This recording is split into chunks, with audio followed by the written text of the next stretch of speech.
300 আসনের সরাসরি ভোটে নির্বাচিত সংসদে 11 জন জাতীয় পার্টির বিরোধী দল, এটা পৃথিবীর কোথাও গ্রহণযোগ্য নয়। সোজা রাস্তা তো একটাই, সোজা রাস্তা একটাই, আপনি একটা নিরপেক্ষ তত্ত্বাবধায়ক সরকারের অধীনে একটা নির্বাচন দেন। ঠিক সে এই নির্বাচনে কথাটাই জনাব আব্দুর রহমান একই লাইন বিএনপি এতদিন বলেছে, মানে যখন আপনারা ক্ষমতায় ছিলেন ঠিক একই লাইন বলেছে যে জনগণকে এত ভয় কেন, তখন বলেছে, তখন আসলে ঠিক এই জায়গাটায় আওয়ামী লীগ ছিল, যে আওয়ামী লীগের এত ভয় কেন, একটা নিরপেক্ষ নির্বাচন দেন তত্ত্বাবধায়ক সরকারের আমলে, ঠিক একই লাইন বলেছে। আপনার কি মনে পড়ে? আওয়ামী লীগ যেটা চেয়েছিল যে তত্ত্বাবধায়ক সরকারের প্রয়োজন নাই, দলীয় সরকারের অধীনে হবে, কিন্তু দলীয় সরকারের অধীনে নির্বাচন কমিশনকে শক্তিশালী করে অন্যান্য ডেমোক্রেসি যেভাবে হয় সেভাবে সকল দলকে নিয়ে আমরা একটা ফাউন্ডেশন তৈরি করতে চেয়েছিলাম, কিন্তু সেখানে আমরা কোনো কোঅপারেশন পেলাম না কারো। আমরা চেয়েছিলাম ফিউচারের আপনারাও জন্য। তো বিএনপি সরকারকে করেন নাই, যখন বিএনপি তত্ত্বাবধায়ক সরকার আনবার বিপরীতে ছিল, আন্দোলন করে আপনারা তত্ত্বাবধায়ক সরকার এনেছেন। রাইট রাইট, তখন তো তত্ত্বাবধায়ক সরকার করাপ্ট ছিল না।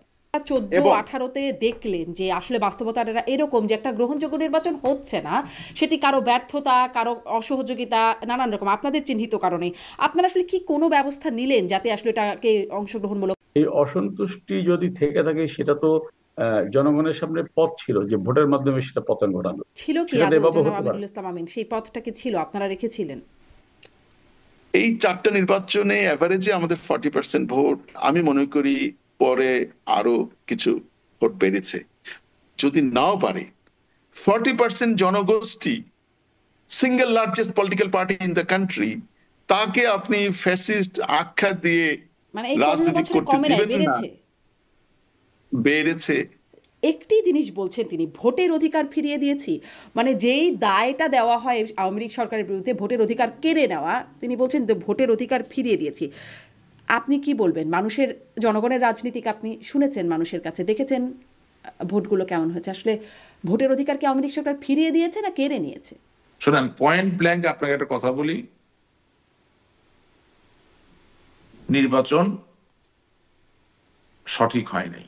মানে এরকম ভাবে তো তাহলে বিএনপিও বলতে পারতো যে যেই সরকার, মানে আপনারা তো তাদের প্রতিষ্ঠাতা জিয়াউর রহমানকে অনেক কিছু তাদের সম্পর্কে বলেছেন, তাকে আসলে পাকিস্তানের চর বলেছেন, তিনি যেখানে বীরুত্তম মানে পদ লাভ করেছেন বঙ্গবন্ধুর কাছ থেকে, আপনারা এইরকম কথা বলেছেন, খুনি, এরকম আরো অনেক অনেক কথা বলছেন। তারা তো একই রকম ভাবে তাহলে সত্যি হয়ে যায় আপনাদের তত্ত্বাবধায়ক সরকারের ব্যবস্থা, যে যেন তারা একটা নিরপেক্ষ নির্বাচন করতে পারে, সেই ব্যবস্থাটাকে এত আন্দোলনের পরেও আপনারা আমলেই নিলেন না। মনে করেন যে সেটি আসলে একটা ভুল জায়গা ছিল, আওয়ামী লীগ ভুল করেছে, যে এই আন্দোলনের বাইরে, মানে এই আন্দোলনটা না করি, প্রশ্নটাই মাঝে মাঝে আসলে জিজ্ঞাসা করি, এভাবে না হয়ে আওয়ামী লীগ সরকারের যদি পরিবর্তনের মানুষ চিন্তা করে, সেটির কীরকম সুযোগ ছিল আসলে? যেমন 14তে একরকম নির্বাচন হয়েছে, বিনা প্রতিদ্বন্দ্বিতায় 154 জন চলে গেছেন সংসদে, বা ভোট আসলে সেভাবে হয় নাই। 18তে যে নির্বাচন হয়েছে সেখানে একটা অংশগ্রহণমূলক নির্বাচন হয়েছে, সেখানে ওই যে বলে না, বৃক্ষ তোমার নাম কি, ফলে পরিচয়, ফলে দেখা গেছে মাত্র 6টা আসন বিএনপির, সেখানেই একটা সন্দেহের জায়গা, এবং নানান রকম রিপোর্ট সেই সময়েই এসেছে, আপনাদের সরকারের সময়ই এসেছে সেই নির্বাচনটি নিয়ে।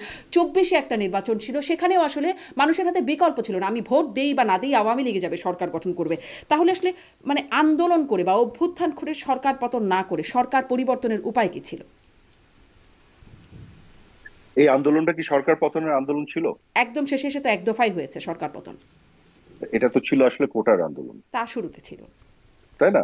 তো ঠিক আছে, আমার প্রশ্ন তো সেটাই, যে এই যে কোটার নামে কাভারে এনে তারপরে একটা ষড়যন্ত্রমূলক ভাবে যে এতগুলো মানুষকে হত্যা করে মানুষের মন বিষে সেটা করা, সেটা তো প্রয়োজন ছিল না।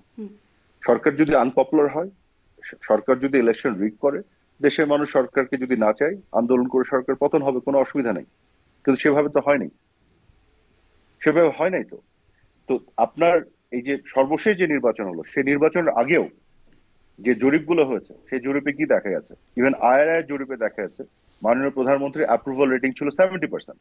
তো মানুষের মধ্যে যদি এই ক্ষেত থাকতো যে প্রশ্ন আপনি করছেন, তাহলে ওনার অ্যাপ্রুভাল রেটিং 70% কি করেছিল? এবং আমি তো মনে করি সর্বশেষ নির্বাচনে যদি সবাই পার্টিসিপেট করতো, তাহলে একটা ভালো নির্বাচন করা সম্ভব ছিল। কিন্তু সবাই তো পার্টিসিপেট করে, হ্যাঁ, ঘটে নাই, সবাই পার্টিসিপেট করে নাই। এইখানে আমি কিছুটা ব্যর্থতা দায় নিতে রাজি আছি যে আমরা সবাইকে আনতে পারি নাই। আমাদের সেই কনফিডেন্স দেওয়ার ব্যাপারে হয়তো আমাদের সুযোগ ছিল, আমরা সেটা করতে পারি নাই। কয়বার আসলে সেটা করতে পারলে? 14, 18, 24 মানুষ আসলে আর কতদিন অপেক্ষা করবে? 14 ব্যাপারটা তো আলাদা ছিল। 14 ব্যাপারে তো ধরেন ওখানে ইলেকশন আসবেই না, তারা মানে অগ্নি সন্ত্রাস করেছে, হ্যাঁ, যুদ্ধাপরাধের বিচার চলছিল, সেটাকে আটকে দেওয়ার একটা ষড়যন্ত্র ছিল, অনেক কিছু ছিল। কিন্তু সর্বশেষ নির্বাচনে এসে একটা তো উদ্যোগ ছিল, এবং ইলেকশন কমিশনকে শক্তিশালী করা থেকে শুরু করে বিভিন্ন ধরনের রিফর্মস কিন্তু আমরা করেছিলাম গত 15 বছরে। 82টার মতন রিফর্মস করা হয়েছিল, এবং সেগুলোতে কিন্তু আমরা যদি সকলের কোঅপারেশন পেতাম, একটা ফাউন্ডেশন তৈরি করা যেত ইলেকট্রাল প্রসেসের। সেখানে কিন্তু কোঅপারেশন লাগে, একতরফা আসলে করা যায় না। কিন্তু ওইখানেও কিন্তু আসলে আমরা সবার কোঅপারেশনটা পাইনি। পান নাই। আমরা কিন্তু 18 চেয়েছিলাম নির্বাচনে একটা এসে তারা সিস্টেম। যখন দেখেছে তারা আসলে খুব মানে এটা নির্বাচনটা সঠিকভাবে হচ্ছে না, তখন তারা আবার 24-এ কেন যাবে আপনাদের উপর বিশ্বাস করে? দেখেন, 18 নির্বাচনে আপনাকে বলি, এখানে অবশ্যই আমাদের দিক থেকে অনেক ভুল ভ্রান্তি এবং ব্যর্থতা ছিল, এখানে আমি অস্বীকার করবো না। But at the same time 18 নির্বাচনে যে আপনি যেটা দাবি করলেন আপনার প্রশ্নে, যে তারা এসে দেখতে আসছিল, তারা কিন্তু দেখতে আসেনি। 18 নির্বাচনটা তারাও করেনি। 300 আসনে 800 নমিনেশন দিয়ে একটা নির্বাচন হয় না। হ্যাঁ, যাদেরকে আপনি নমিনেশন দিচ্ছেন, দেওয়ার পরে আবার তাদেরকে আপনি ক্যাম্পেইন করছেন না, আপনি পোলিং এজেন্ট দিচ্ছেন না। কাজে ওই নির্বাচন তারা কিন্তু জাস্ট নামকা অবস্থা দেখানোর জন্য এসেছিল, নির্বাচনটাকে বিতর্কিত করার জন্য। তো কাজেই একটা জিনিস যেটা হচ্ছে যে আমাদের দিকের যে ভুল ভ্রান্তি ব্যর্থতাগুলোকে আমি অস্বীকার করবো না, but at the same time অন্য পক্ষ থেকেও যে কোঅপারেশন পার্টিসিপেশনের জেনুইন যে দরকার ছিল, সেখানেও কিন্তু সেটারও কোনো আমরা সেজন্য তারা লক্ষণ হারবে, দেখিনি। সেজন্য তারা হারবে, সেটি তাদের জায়গা। কিন্তু মানে না না, যেহেতু হারবে সরকারে কেন? আপনারা হারবে কেন? হারবে কেন? ওই যে এখান থেকে আপনারা তো একটা বলছিলেন, বিজয় আপনি নিয়ে বললেন আসা, যেটি তারা যে সঠিকভাবে বিতর্কিত করে না করা, নির্বাচনটা। নির্বাচনকে বিতর্কিত করা, এটাই তো যদি লক্ষ্য হয়, তাহলে হারবে কেন?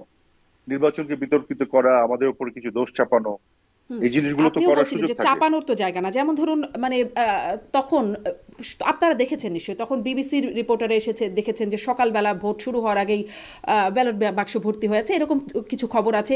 এইগুলো নানান রকম আছে। সেই তার বাইরে যদি বিবিসির কোন দেখেন যে রিপোর্টে, বিবিসির কোন রিপোর্টে এটা দেখেছেন আপনি? আমি আপনাকে রিপোর্টার লিঙ্কও সেন্ড করে দিতে পারি, বিবিসির কয়েকটা রিপোর্ট। আমি দেখেছি রিপোর্ট, হ্যাঁ হ্যাঁ একটা রিপোর্ট, কয়েকটা রিপোর্ট না। হ্যাঁ, আমি এবং আপনাকে কোথাও ইভেন বিবিসি লিঙ্কও পাঠাই। ভোট শুরুর আগেই রিপোর্টাররা গিয়ে দেখেছেন যে ব্যালট বাক্স ভর্তি। না, এখানে যেটা দেখা গেছে, একটা ব্যালট বাক্স নিয়ে একটা মুভমেন্ট দেখা গেছে, একটা ফুটেজে দেখানো গেছে।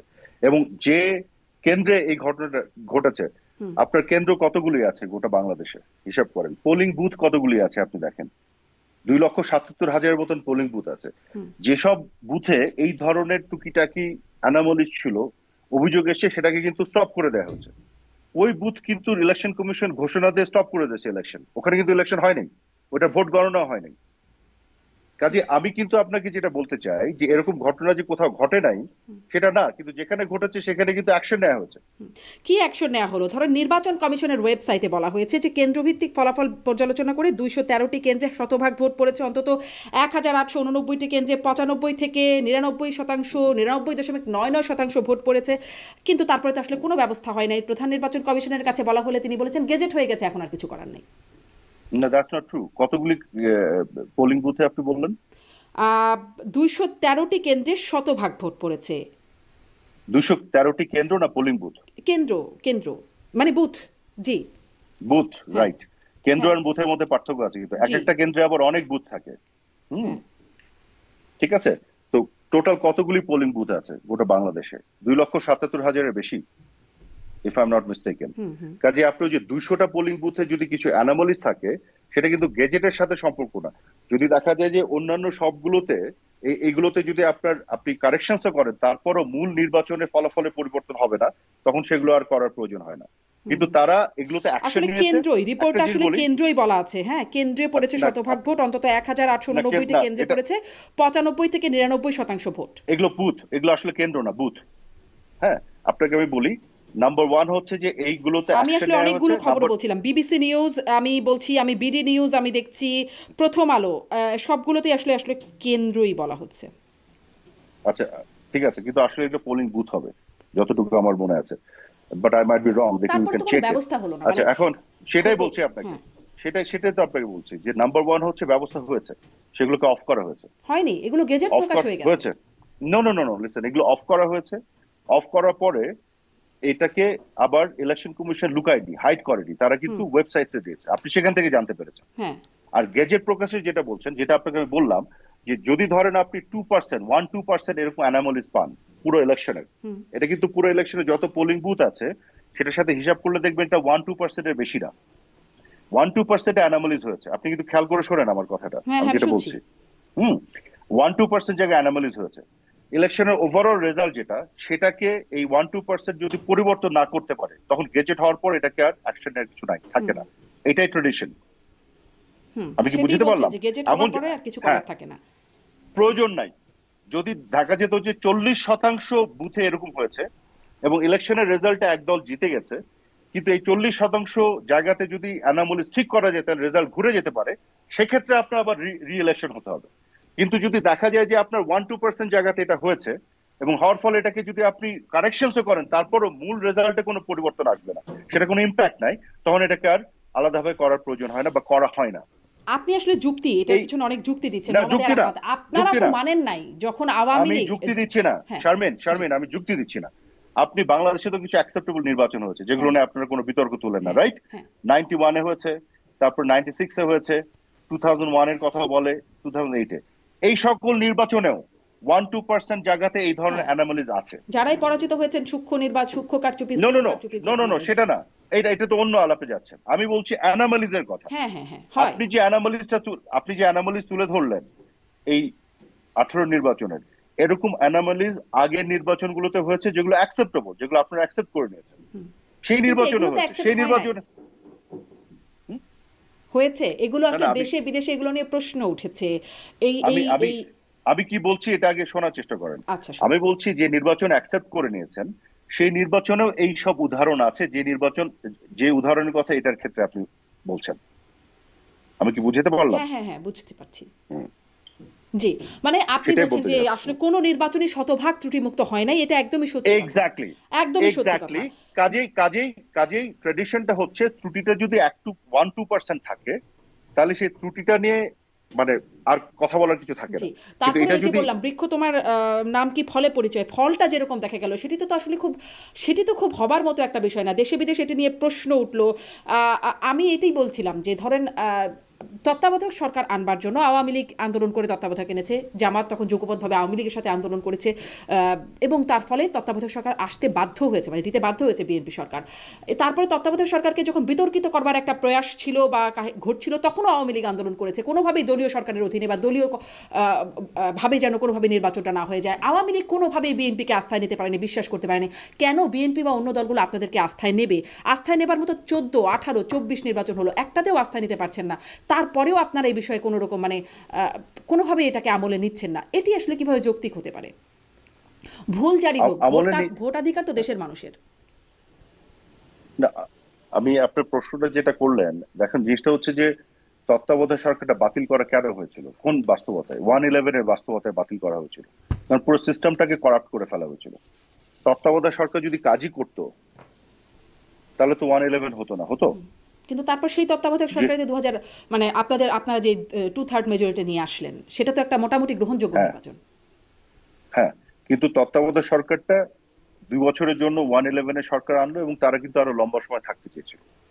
তো যখন দেখা গেল যে তত্ত্বাবধায়ক সরকারের ফরম্যাটটা, এক হচ্ছে বিচারপতিদের মধ্যে একটা সমস্যা তৈরি করে, ওই জায়গাটাকে করাপ্ট করছে, দ্বিতীয় হচ্ছে 1-11-এর মতন একটা ঘটনা তৈরি করেছে যেটা গণতন্ত্রকে হুমকি দিচ্ছে, সবকিছু বিবেচনায় নিয়ে এই করাপ্ট সিস্টেমটাকে বাতিল করা হলো। এবং আপনার যদি মনে থাকে, যখন তত্ত্বাবধায়ক সরকারটা করা হলো, তখন কিন্তু বলা হয়েছিল আগামী 3টা নির্বাচনের জন্য করা হবে, কাজে সেই 3টা নির্বাচন কিন্তু হয়েও গেল।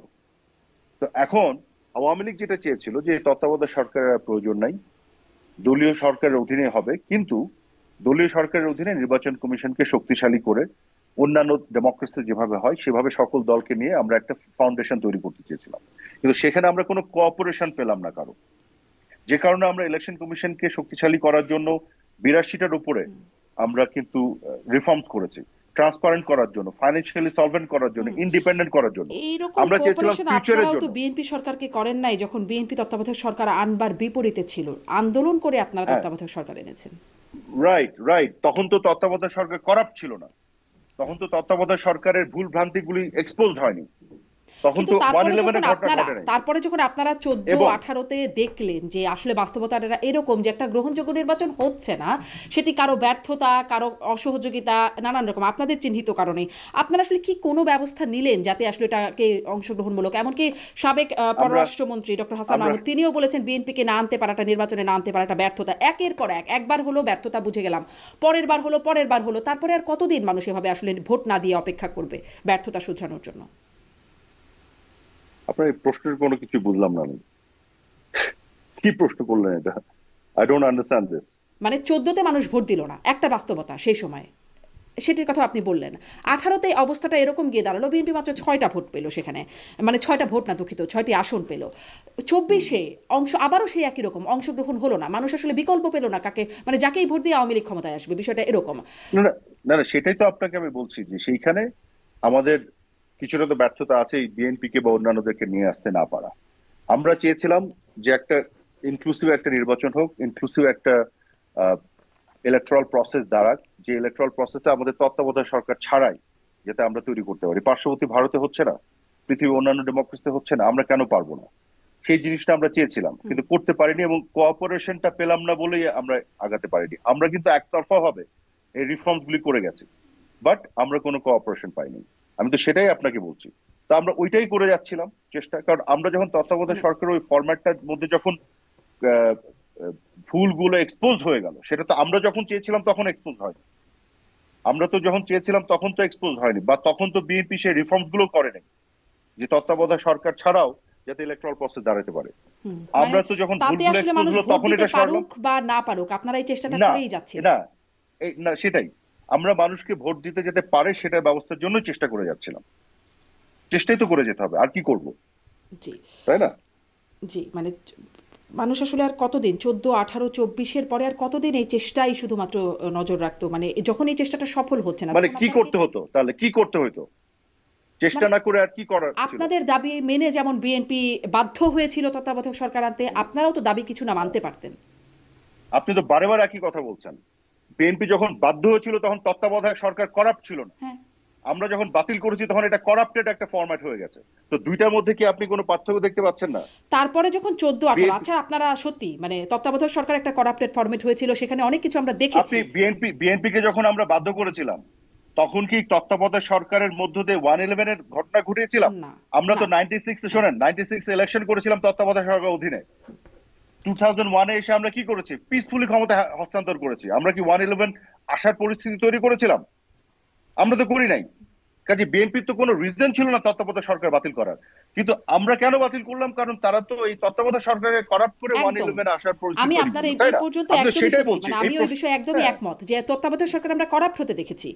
কিন্তু তারপরে যখন 14, 18, 24 তিনটা নির্বাচনে একটাতেও আসলে আপনাদের চেষ্টা ঠিক সফল হয়ে যাচ্ছে, মানে প্রশ্নহীন একটা নির্বাচন বা সেই রকম হ্যাঁ, গ্রহণযোগ্য যেটা আগে হয়েছে সফল প্রশ্ন থাকা হচ্ছে না, সত্ত্বেও, এটার মানে তো এই না যে আপনি করাপ্ট সিস্টেমে আবার যাবেন। তো তার মানে ভোট মানুষ দিক বা না দিক আপনাকে আপনারা, না, নো নো নো, তার মানে আপনি নতুন ভাবে চেষ্টা করে যাবেন। আমরা তো বারেবার চেষ্টাটাই করে গেছি, যে মানে কারণে তাহলে আমরা এভাবেই বারেবার আপনাদের রিফর্ম চেষ্টা করে করে গেছি। যাবারই পরিকল্পনা ছিল। না না, আপনি তো একটা জিনিস যেটা যতক্ষণ অ্যাচিভ না করবেন আপনি তো চেষ্টাই করবেন। সেজন্যই আপনি আমি কি প্রশ্ন করবেন? করছিলাম আপনাদের এই চেষ্টার মাঝে মানুষ আসলে সরকার পরিবর্তনটা কিভাবে করতো? সরকার যদি মানুষ চাইতো, মানে আমাদের যে আগের যখন সুষ্ঠু ভোটের ভোট মাধ্যমে, হয়েছে তখন যেমন ভোটের আমরা মাধ্যমে দেখেছি করতো। একবারের পর একবার, একবার আওয়ামী লীগ এলে পরের বার বিএনপি, তারপর আবার আওয়ামী লীগ, তারপর এরকম একটা পালাবদল হয়েছে। পালাবদলের আর উপায় মানুষের হাতে কি ছিল? মানুষের হাতে ভোটই ছিল পালাবদলের উপায়। অংশই তো বিএনপি গ্রহণ যদি করছে না, পার্টিসিপেট করে, মানে যারা ক্ষমতায় আসতে পারে না। এক্স্যাক্টলি, না তাহলে আপনি কি করবেন? এটা দায়িত্ব আমাদের দিতে পারেন না আপনি। একদমই কি পারি না? সবাইকে আপনারা অংশগ্রহণ করতে দায়িত্বে হবে। আছেন, আপনারা নিয়ম বদলাচ্ছেন, আপনারা দাবি মানছেন না, মানে আপনারা চেষ্টা করছেন, যখন চেষ্টাটা আমরা সফল আমরা হচ্ছে কোনো না নিয়ম আপনাদেরও তো উপায় বদলাইনি, বের করতে শোনেন, হবে। আমরা কোনো নিয়ম বদলাই নাই। যে নিয়মটা করাপ্ট হয়ে গেছে সেটাকে বদলে আমরা নতুন নিয়ম এনেছি। সেই নিয়মে যদি সবাই কোঅপারেট না করে, মানুষের ভোট দেওয়ার যে অধিকারটা সেটা যে ব্যত্যয় ঘটেছে, এটা ঘটেছে, সেই ঘটার পেছনে পুরো দায় আমাদের না। আমি সেটাই বলতে চাচ্ছি, আমাদের যতটুকু ব্যর্থতা আছে সেটা আমরা নিচ্ছি, কিন্তু এখানে অন্যদেরও দায় আছে, হ্যাঁ নিশ্চয়ই অন্যদের যারা দায় এখানে আছে, এটা কোঅপারেশন অস্বীকার করে না করার কোনো উপায় এখানে। নাই। কিন্তু এক্স্যাক্টলি, আপনাদের, এক্স্যাক্টলি, আমি সেটাই বলছি। হ্যাঁ আপনাদের কাজে এটা মানে আপনাদের সামগ্রিকভাবে, বানানো যেটিকে আপনারা যৌক্তিক মনে করেছেন সেটিকে কি আর কেউ অযৌক্তিক মনে করতে পারে না? মানে সেটির বিরুদ্ধে দাবি তুলতে পারে না? অন্য কোনো যৌক্তিক গ্রাউন্ড কি অবশ্যই থাকতে পারে, অবশ্যই পারে। কেন পারবে না? জি, সেখানে অবশ্যই আসলে আমার পারে, প্রশ্ন কিন্তু ছিল যে আমি মানুষ ক্ষমতার পালাবদলটা কিভাবে করতো 24-এও যেভাবে আমি নির্বাচন। ওই সেটারই উত্তর আপনাকে বারে বারে আমি দিচ্ছি, কিন্তু আপনি একই প্রশ্ন বারবার রিপিট করে যাচ্ছেন। জি, সেই আচ্ছা, পালা মানুষ বদলের জন্যই নিশ্চয়ই তো আমরা সাধারণ মানুষ এতগুলো শুনছেন যারা, তারা নিশ্চয়ই শোনেন, উত্তর পেয়েছেন। না সে তারা পায় নাই। আপনি এইভাবে বারেবার রিপিটেড একটা একই জিনিস উত্তর দিচ্ছে, আপনি ইগনোর করে আবার একই প্রশ্ন করলে তো মুশকিল। আচ্ছা, you have to take that answer into cognizance. আমি তাহলে আমরা সেই কেন এই উত্তরটাই নিলাম। 82 মানে আমি কোন উত্তরটা নিলেন? যে আপনি আমি যেটা কেন বললেন বললাম যে আপনারা চেষ্টা করেছেন, কি আপনারা, বললাম? জি শুধু চেষ্টা না, আমি কিন্তু আপনাকে স্পেসিফিক্যালি বলেছি। আপনার একবার এটাকে আপনি কিন্তু অ্যাটেনশন দিচ্ছেন না। আমরা যে 82টা রিফর্মস করেছি, সেই রিফর্মস গুলি কি ছিল আপনি কি পড়ে দেখেছেন? সেই সেই রিফর্মগুলো কি কোনো রিফর্মস কাজে গুলির এসেছে? এটাই আপনাকে বলছি, সেই রিফর্মস গুলির মধ্যে কাজে আসার অনেক সুযোগ ছিল। সেই রিফর্মস গুলির মাধ্যমে যদি বাকিদের কোঅপারেশন পাওয়া যেত, তাহলে যে জায়গাতে আপনি এসে বলছেন যে মানুষ যে পায়নি তাদের অধিকারটা, সেই অধিকারটা পাওয়ার একটা সুযোগ মানে ছিল। জনাব আরাফাত, সেটা আমাদের যদি তো একটা রাজনৈতিক বাস্তবতাও আছে যে আমাদের রাজনৈতিক দলগুলো এভাবে সহযোগিতা করে নাই, অতীতেও কখনো করে নাই। মানে এই বাস্তবতাটার মধ্যেই তো আপনারা রাজনীতি করেছেন। হ্যাঁ, তো এখন সেই বাস্তবতা তো আপনাকে বদলাতে হবে। সেখানে আমাদের যে যতটুকু ব্যর্থতা আছে সেটা আমরা নিচ্ছি, কিন্তু আমি বলছি এটা এককভাবে আমাদের ব্যর্থতা না। জি এখানে সামগ্রিকভাবে সবাইকে কিছু না কিছু দায় নিতে হবে। জি যে আমরা যেটা চেয়েছিলাম সেখানেও অনেকে আস্থা রাখতে পারে নাই এবং কোঅপারেট করে নাই। করতে পারলে যে জিনিসটা আপনি বলতে যাচ্ছেন যে আহ, যে জনগণ যে ভোট দেওয়ার অধিকার থেকে বঞ্চিত হয়েছে বা যেটা বলছেন, সেটা হয়তো হতো না। সেক্ষেত্রে আর বঞ্চনের সুযোগটা থাকতো না, সেখানে ক্ষমতা পালাবদলেরও সুযোগ ছিল। আমি সেটাই বলতে যাচ্ছি, আমরা আমাদের দিক থেকে যেটা করার সেটা আমরা করার চেষ্টা করেছি। জি। তো এই অভিযোগটা সম্পর্কে আপনি কি বলবেন? শোনেন, পয়েন্ট ব্ল্যাঙ্ক আপনাকে একটা কথা বলি, নির্বাচন সঠিক হয় নাই।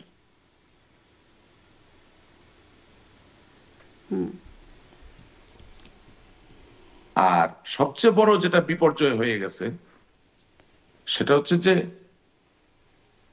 300 আসনের সরাসরি ভোটে নির্বাচিত সংসদে 11 জন জাতীয় পার্টির বিরোধী দল, এটা পৃথিবীর কোথাও গ্রহণযোগ্য নয়। এটা যদি আমাকে এখন কেউ মারেও কাটেও পেটায়ও, আমি আবারও একই কথাই বলব। সরাসরি ভোটের 300 সদস্যের যেই সংসদ, সেই সংসদে 11 জনের বিরোধী দল কোনোদিনও পৃথিবীর কোথাও গ্রহণযোগ্য হবে না, এবং গ্রহণযোগ্য তো হবেই না, সেটা সাস্টেনও করা সম্ভব না, এবং সেটার ফলাফল আমরা পেয়েছি। আপনি মনে করেন যদি সত্যি আপনি এরকম করতেন যে স্বতন্ত্র বনাম নৌকা নির্বাচন, এবং সেটাও যদি আন্তরিকতা নিষ্ঠার সাথে যে কয়জন স্বতন্ত্র দিতে আসছে তাদেরকে যদি আমরা বিরোধী দলে দিয়ে দিতাম, অর্থাৎ ওই 11 যোগ 64, তার মানে যদি 75 জনের একটা বিরোধী দল হতো, হ্যাঁ, তারপরেও একটা বিতর্ক থাকতো, ট্রেজারি বেঞ্চ অর্থাৎ সরকারি দলের লোকদের সততার সাথে কাজ করা বা না করার উপর একটা নজরদারি থাকতো, প্রতি মুহূর্তে সংসদের ভিতরে একটা প্রতিবাদ থাকতো, সেই প্রতিবাদ বা সেই অভিযোগের জায়গাগুলো অনেক বেশি বিশ্বাসযোগ্য হতো। কিন্তু আপনি জেনে হোক না জেনে হোক, যখন 300 জন আমি বাকি 50 জন সংরক্ষিত আসন ধরলাম না, কারণ এটা তো আনুপাতিক ভাবে হয়, ওনারও সম্মানিত, ওনারও মাননীয় সংসদ সদস্য, কিন্তু আমি বলতে চাচ্ছি যে 300 জনের ভিতরে 11 জনের বিরোধী দল, this will not be acceptable anywhere in the world. In fact, Nelson Mandela ANC কে নিয়ে যখন সরকার গঠন করছে, তখনও ওই আপনার কি বলে যে এই 11 আর 289 হয় নাই আর কি।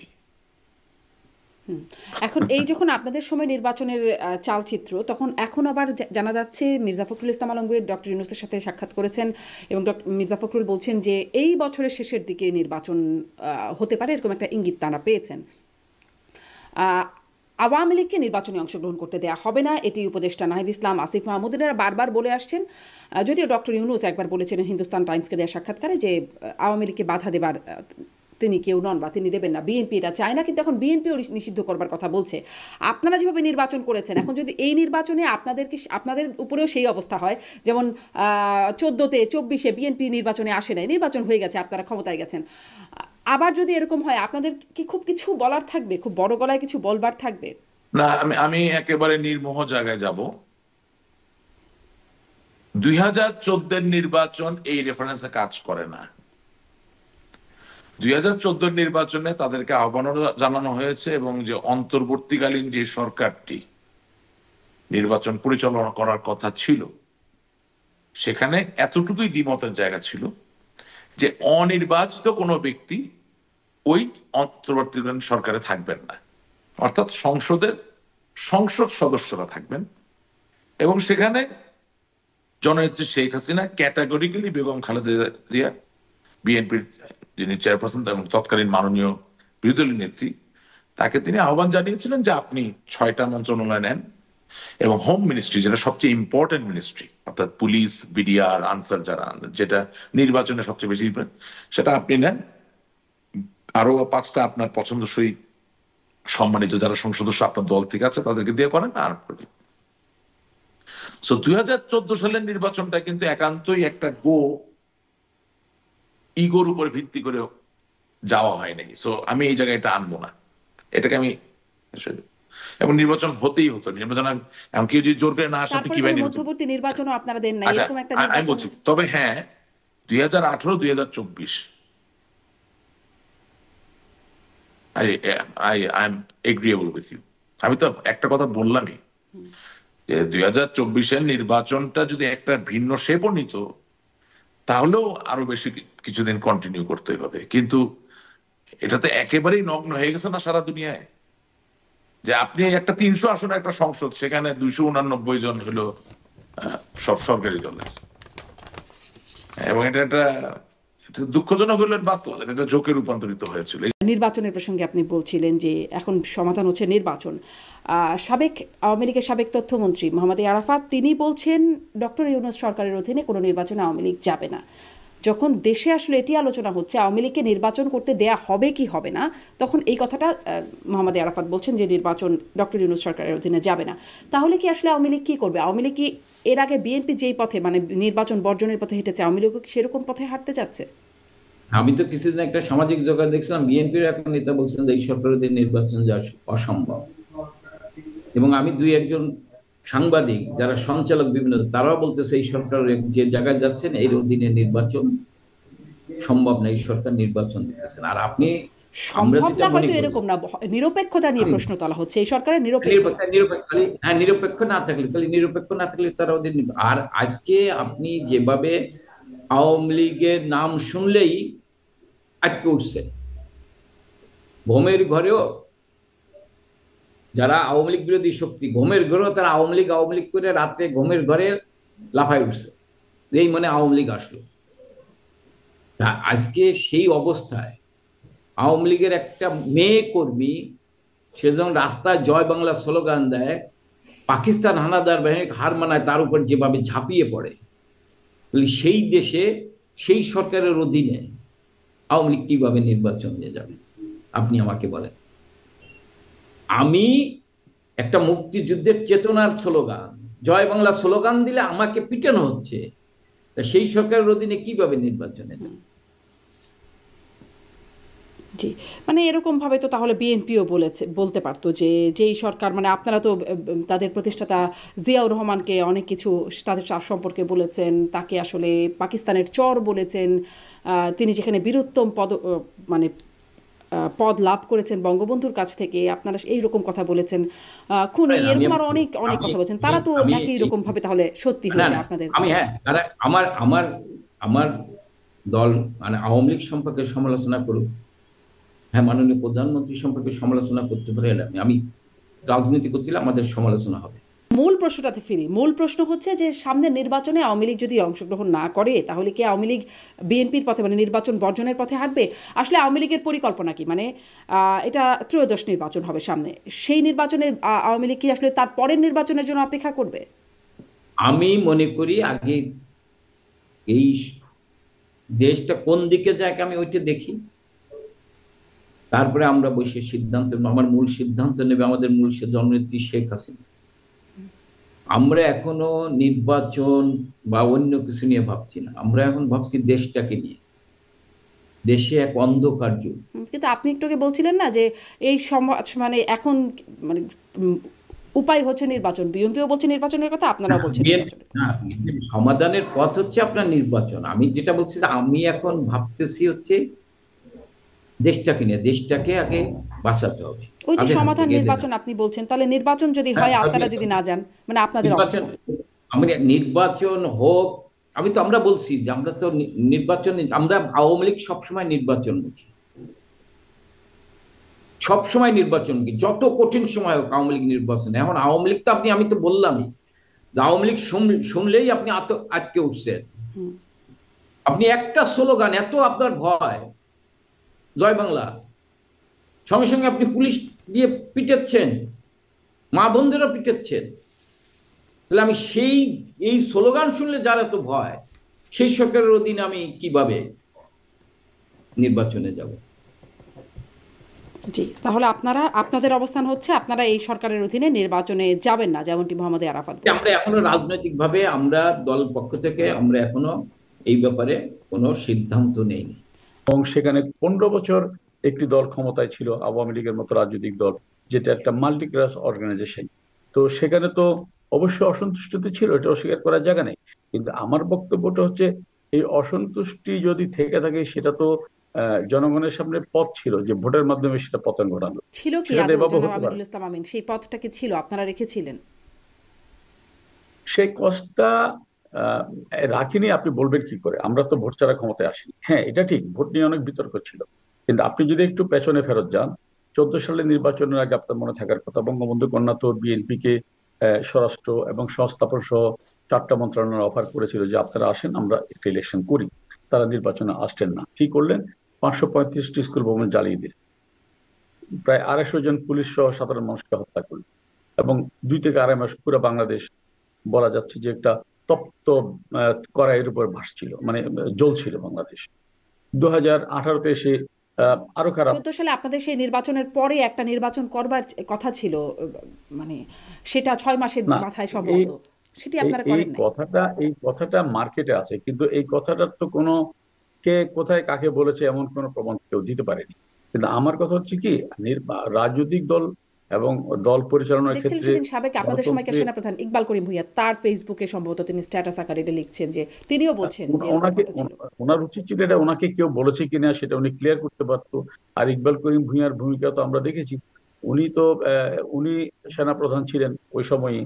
তাহলে উনি কি কাজটা করেছেন? উনি তো সেই সময়, এখন খারাপ সময় উনি এত কথা বলতেছে, উনি তখন মাননীয় প্রধানমন্ত্রীকে এটা পরামর্শ দিতে পারতেন, উনি তো দেন নাই। এখন আজকে এসে বড় বড় কথা বলে শুধু বাহাবা নেওয়ার মানসিকতাটা ঠিক না। আমি যেটা বলতেছি, ধরেন গণতন্ত্রে তো নানাবিধ ঘাত প্রতিঘাত আছে, সমালোচনা আছে, স্বীকার করার জায়গায়। আমরা যদি বলি যে বাংলাদেশের গণতন্ত্র একেবারে পিওর, সেটা আশা করা যায় না। পৃথিবীর গণতন্ত্রের যে অনেকটা আতুরঘর বলা যায় আমেরিকা, সেখানে কি আপনার ক্যাপিটাল হিলে হামলা হয়নি? তা বলে কি সেখানে ভোট বন্ধ হয়ে গেছে? তা বলে কি সেখানে, এই যে আপনার এবার ডোনাল্ড ট্রাম্প জেতার পরে ক্যাপিটাল হিলে হামলার যে 1500 জন আসামি, তাদেরকে কি মুক্ত করা হয়নি? মুক্ত করে দেওয়া হয়নি? তা বলে কি এই জন্য কি আমেরিকাতে তার বিরোধী পক্ষ ভাঙচুর বা জ্বালাপোড়া করছে? তারা সেটাকে রাজনৈতিকভাবে মোকাবেলা করছে। তো আমাদের দেশে কি সেটা হতে পারতো না? হতে পারতো, কিন্তু সেটা না করে তো আমরা জ্বালাপোড়ার মধ্যে চলে গেলাম। তাহলে এখানে তো আপনি শুধু আওয়ামী লীগকে এককভাবে দায়ী করবেন এমন তো নয় যে দেশের ভালো করার দায়িত্ব শুধুমাত্র রাজনৈতিক দল হিসেবে আওয়ামী লীগের, তা তো না, সবার যারা রাজনীতি করে। কিন্তু সরকারে ছিলেন সবাই আপনারা, মানে এটা সে একদম পুরনো এবং বহুল আলোচিত। আমিও এই প্রশ্নটি একাধিকবার করেছি আপনাদেরকে যখনই সুযোগ পেয়েছি, দেশে থাকতে বা দেশের বাইরে এসেও। 14তে হয়ে গেল এরকম একটা ঘটনা, আহ্বান করেছিলেন, হলো না। 18তেও একই রকম, 18তে তারা আসলো, তারপরে একটা নির্বাচন হলো।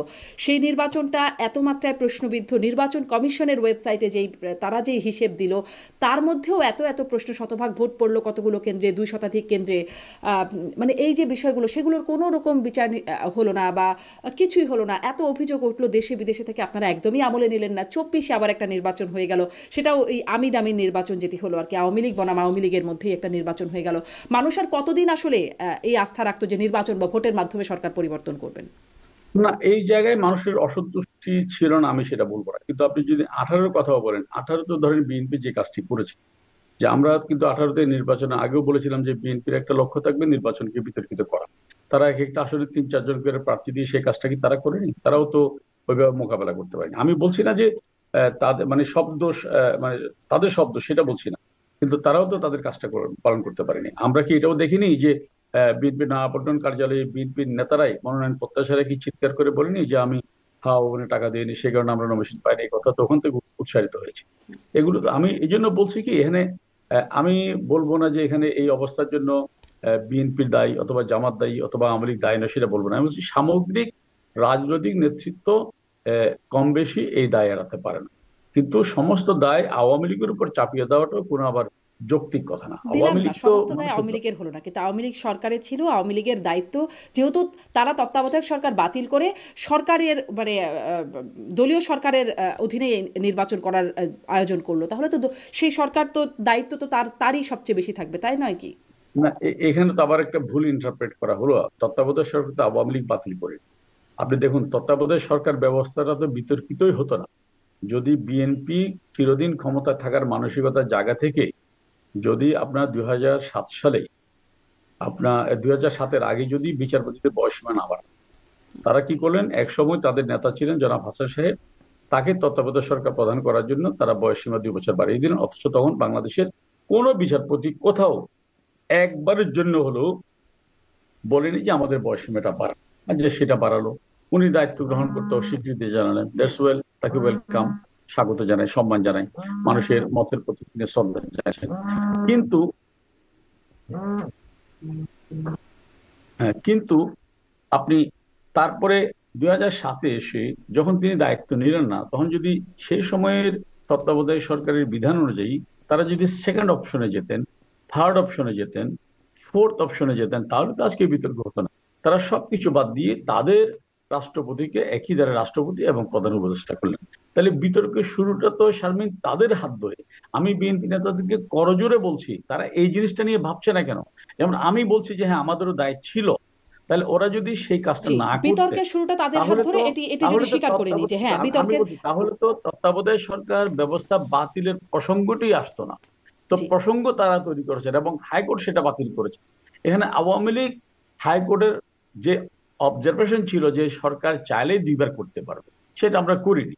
কিন্তু তার এই জন্য তো আপনি দায়িত্ব, শুরুটা তো বিএনপি করেছে, তাহলে তো আওয়ামী লীগের উপর দায়টা চাপানোর কোনো সুযোগই নেই। মানে তত্ত্বাবধায়ক সরকারকে বিতর্কিত করার যে দায় সেটি আপনারা বিএনপির উপর দিতেই পারেন, কিন্তু তারপর তারপরে যেটা হলো, তত্ত্বাবধায়ক সরকার বাতিল হলো, বাতিল হবার পরে 14, 18, 24 তিনটি নির্বাচন হয়ে গেল। কোনো কি ইঙ্গিত ছিল সামনের নির্বাচনটা অন্তর্ভুক্তিমূলক নির্বাচন হবে বা মানুষের হাতে অপশন থাকবে যে সে যাকে খুশি তাকে ভোট দিতে পারবে? তার হাতে যদি দুটোই অপশন, আওয়ামী লীগ বনাম আওয়ামী লীগ, সে যদি আওয়ামী লীগকে না চায়, তার হাতে অপশন কি ছিল? 24-এ ওই ঘটনা ঘটে গেল। মানুষের আসলে ভোটের মাধ্যমে সরকার পরিবর্তনের উপায় কোথায়? না, 24-এ তো বিএনপি নির্বাচন আসতে তো বিএনপি একটু বাধা দেয়নি।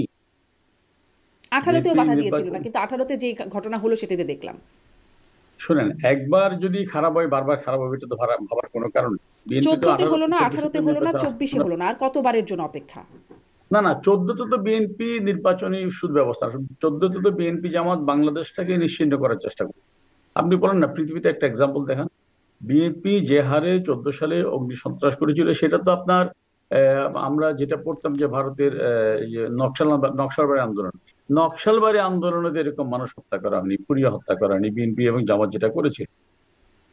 তা এই দায়িত্ব কিভাবে আপনি আওয়ামী লীগের উপর? এই দায় আপনাদের উপর না, কিন্তু জনগণ যে ভোট দিতে পারলো না, 14-তে পারলো না, 18-তে বিতর্কিত নির্বাচন হলো। আমি বলি, জনগণকে ভোট কেন্দ্রে আনতে না পারার ব্যর্থতা অবশ্যই দল হিসেবে আমাদের আছে।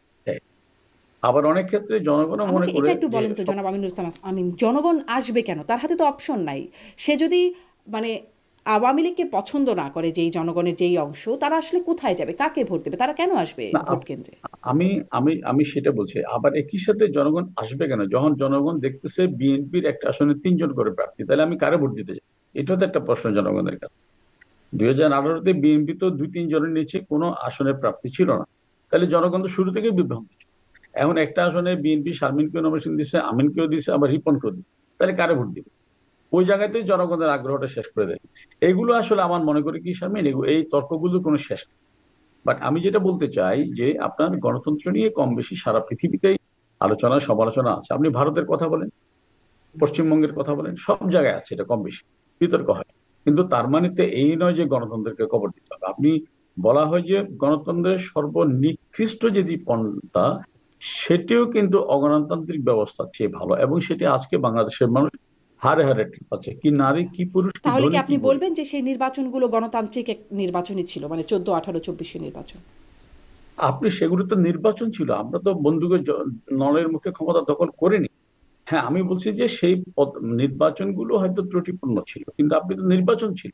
এটা তো স্বীকার করার জায়গা নেই, আপনি তো এটা বলতে পারবেন না। জি, মানে সেই নির্বাচন এবং ত্রুটিপূর্ণ ছিল, ত্রুটিপূর্ণ 2024 নির্বাচনে আওয়ামী লীগ ছাড়া আর কারো আসার কোনো অপশন ছিল না। 2024 নির্বাচনে যদি বিএনপি সহ অন্য রাজনৈতিক দলগুলো যদি অংশগ্রহণ করতো, তাহলে তো হয়তো এই পরিস্থিতি না হইতো। আপনি যেটা বলছেন যে আওয়ামী লীগের এগেনস্ট আওয়ামী লীগ প্রার্থী হওয়ার সম্ভাবনাও ছিল না। আপনি দেখুন, আমরা 1978 সালে জিয়াউর রহমান রাষ্ট্রপতি পদে নির্বাচন করি। তখন বাংলাদেশে আওয়ামী লীগ লেখাটাই একটা ভয়ঙ্কর বিষয় হয়েছে। জানি না তখন আপনার বয়স কত।